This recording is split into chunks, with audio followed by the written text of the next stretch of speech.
मैंने लोगों को देखा है लगातार एक परिवर्तन की कोशिश करते हुए और जीवन में इस परिवर्तन की आवश्यकता सदैव बनी ही रहती है, जिसके कारण कि कोई भी व्यक्ति कभी भी ठहर करके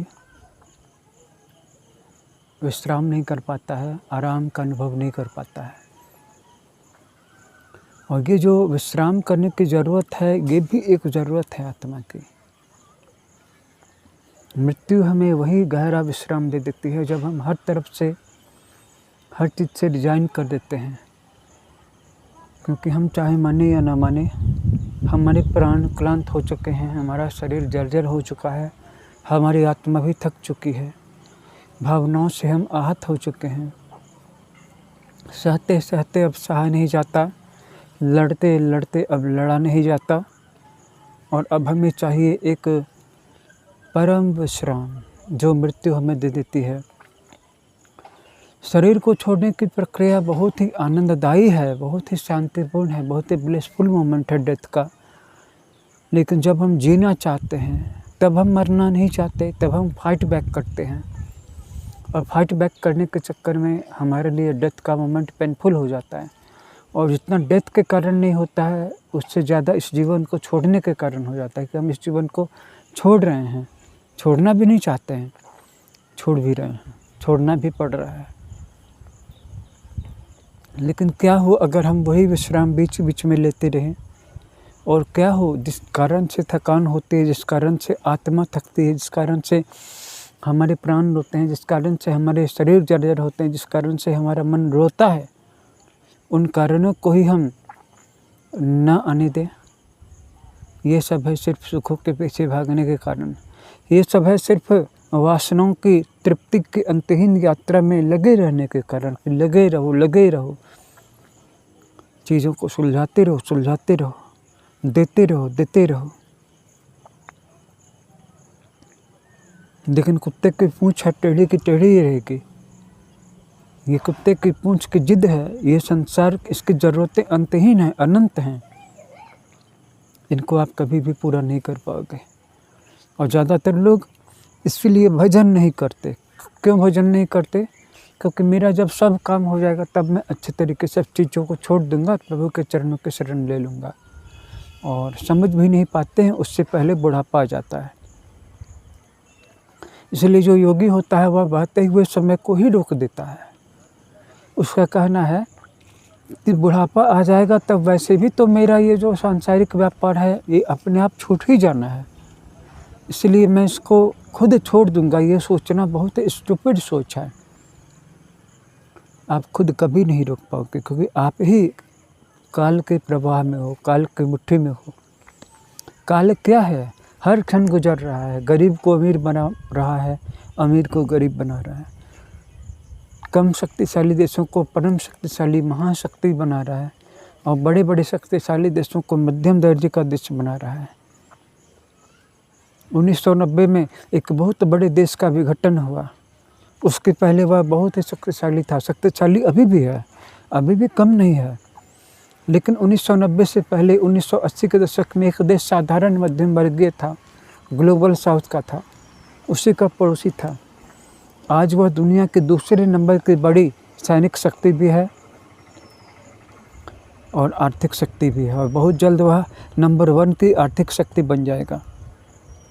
1990-1980 के दशक में भारत दुनिया के 20 पहले राष्ट्रों में भी नहीं था, और आज दुनिया के 4-5 पहले देशों में है। और पीपीपी परचेजिंग पावर पैरिटी की दृष्टि से दुनिया का तीसरा सबसे बड़ा देश है भारत।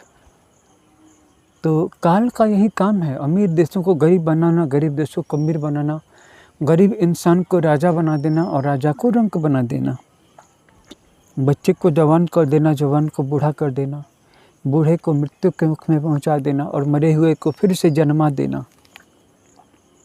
हम सोचते हैं हम जन्म ले रहे हैं, लेकिन हमको जन्म दिया जा रहा है। हम सोचते हैं कि हम मर रहे हैं, लेकिन मृत्यु खुद ब खुद आ रही है। जैसे ही हमने जन्म ले लिया, वैसे ही हमने मृत्यु के साथ नाता जोड़ लिया।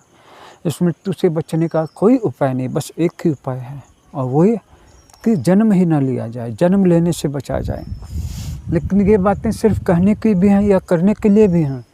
अगर ये बातें सच हैं तो इनके लिए हमें क्या करना चाहिए? इनके लिए हमें 2 बातें करनी चाहिए। पहली बात, हम यहाँ इस संसार के जो माया का प्रवाह है उसमें एंगेज ना हों, और दूसरा, एक साधना करें, एक इष्ट हो बस।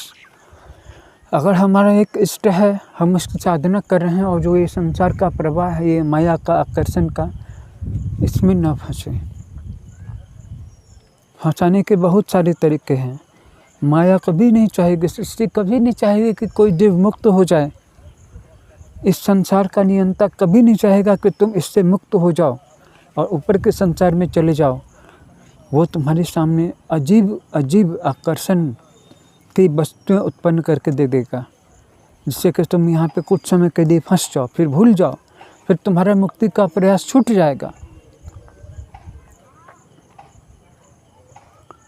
किसी पुरुष के जीवन में स्त्री आ जाएगी, और एक पुरुष हर चीज़ को मना कर सकता है। अगर उससे कोई स्त्री अच्छे से बात कर रही है, मीठी मीठी बातें कर रही है, प्रेम की बातें कर रही है, वो भला उसको ना कैसे बोले, कैसे मना करे? फिर से वह माया में फंस जाता है, और इस तरह की चर्चा करने से भी फंस जाते हैं। जब हम इस तरह की बातों की चर्चा करते हैं, जैसे स्त्री पुरुष, आजकल क्या हो रहा है, तथाकथित स्पिरिचुअल मास्टर आपको स्त्री पुरुष के मुँह से और मुक्त कर रहे हैं या उसमें और फंसा रहे हैं। वो वहाँ पर भी वही सांसारिक बातें कर रहे हैं, काम वासना की बातें कर रहे हैं। कई जगह तो वहाँ आपको उसकी फैसिलिटी भी दी जा रही है लेगट तरीके से। अगर आप काम वासना में फंसे हुए हैं, धन के लालच में फंसे हुए हैं, क्रोध में फंसे हुए हैं, तो फिर आप मुक्त कब होंगे? शुरुआत कब होगी वासनाओं से मुक्त होने की? और एक पुरुष जब इस संसार से मुक्ति पाने के लिए जद्दोजहद करता है, हर चीज़ को छोड़ देता है, ठीक उसी समय कोई भी स्त्री, कोई भी लड़की आ जाती है उसके जीवन में, या फिर किसी स्त्री के जीवन में जब उसकी साधना गहरी हो जाती है, वैराग्य गहरा हो जाता है, अकेलापन, एकांत की वो आदी हो जाती है, आदत पड़ जाती है, उसी समय उसके जीवन में कोई नया पुरुष आ जाता है और वो उसको बांध करके रखता है, और इस पुरुष को कोई स्त्री बांध करके रखती है। तुम्हारी कोई वैल्यू नहीं है, प्रकृति सिर्फ तुम्हारा इस्तेमाल कर रही है, बस इससे बचना है, इससे बचना है और ईश्वर की साधना करनी है। एक ईश्वर की साधना करनी है, एक रूप काफ़ी है। किसी का चरण पकड़ लो और भाव सागर से पार उतर जाओ।